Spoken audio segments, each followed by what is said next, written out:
Corinthians 7:12 through 16. 7:12 through 16.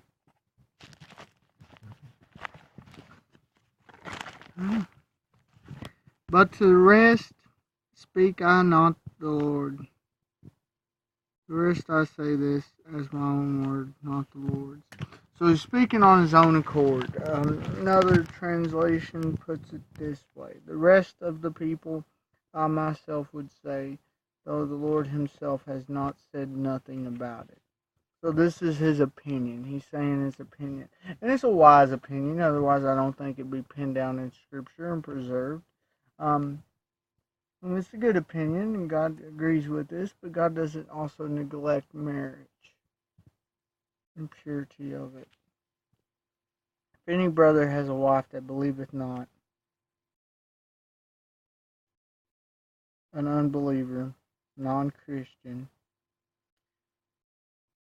at this time this would have been very common because the gospel is being poured out. People are coming to faith. Their spouse necessarily might not, and this would create this scenario. This isn't talking, okay, this woman's not Christian, I can marry her because of this verse. That's not at all what it's talking about.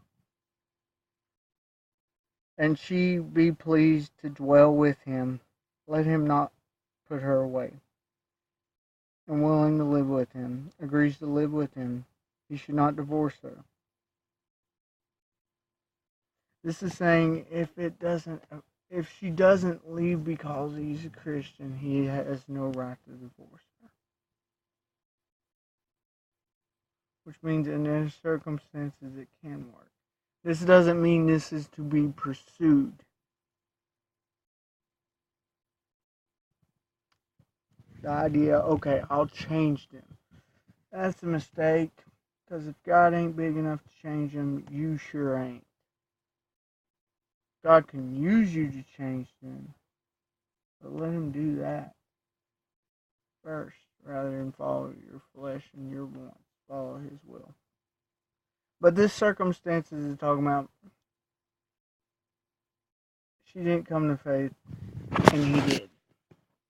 This is kind of similar to today's circumstance. Okay, somebody goes out evangelizing, goes to the door, witnesses, goes to their house, witnesses to them. The man comes to faith, the woman doesn't.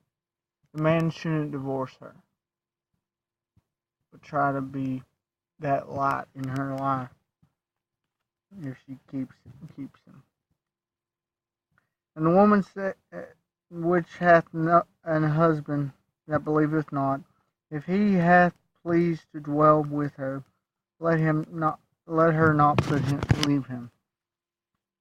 Now, it's talking not about the woman divorcing her husband, but leaving, deserting, because this would have been more common in that day.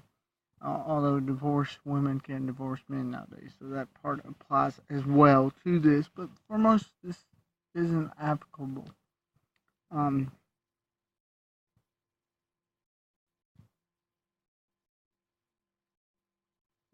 But it would have been very common in those days, at that time, at that church, enough to bring apart it. But we should still live by these standards today.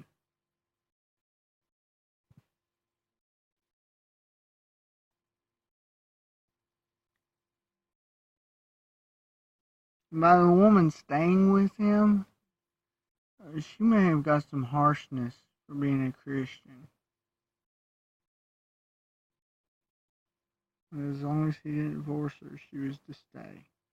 That could have been a very tough spot. And sometimes the spots we follow with God aren't easy ones. Verse 14. For unbelieving husband is sanctified by the wife, and the unbelieving wife is sanctified by the husband. Else were your children unclean, but are they holy? I believe this is more referring to the fact that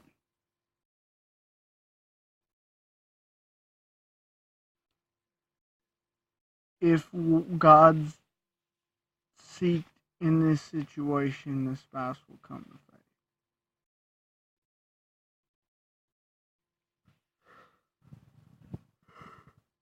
Um, I don't believe this verse is saying, okay, they can live completely as heathens and be okay because their spouse is saved. I don't believe that. There's also a reference to the kids. And if she raises her kids or he raises the kids way into the Lord, that could sway the other spouse to come to Jesus. But if the unbelieving depart, let him depart.